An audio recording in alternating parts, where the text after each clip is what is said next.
Have you ever worn white on the day that you were to kill a king? If you have, you might be Seth's son Villano, Truthless of Shinovar. I want to go ahead and start off by saying give this book absolutely 4 stars. Being that I have not yet gotten into the high fantasy genre very much, I think this was a fun place to start, mainly because it's a book that a lot of people have read, but also just because it is, while very dense, the world building very dense, it's also accessible. It wasn't that hard to understand, and it was exciting to have mysteries given to me and then, revealed. The thing I'm most impressed about with this book is the world building. It is truly insane how much just offhand Brando Sando says about things going on in this world, and you're like, oh, yep, that's something I probably won't know about for 4 more books, or that's a race of people that we just kind of offhandedly talk about, even though it's a whole race and they have their own history and all this stuff. So impressed with the world building of this book.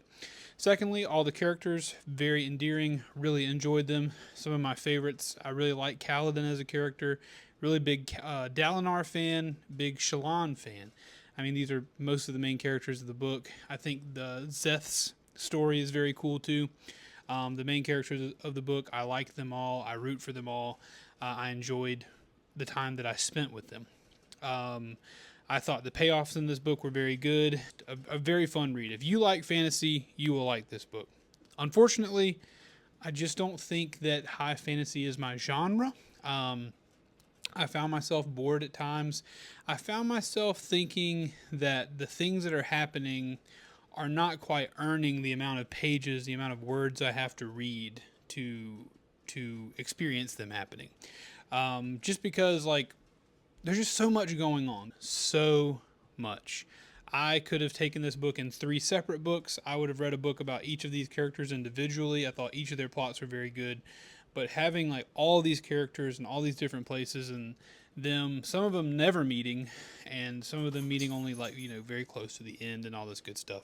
So that's my only complaint about the book, is that being someone who is not a big high fantasy guy, this book was a lot. And you'll say, well, you knew what you were getting into, and I did. I think I probably will not be reading any more Stormlight Archive for the time being. I may come back to it at some point, but just the investment of time put in for me did not net the enjoyment that I could have gotten out of the same amount of time with other books. My doggy's here.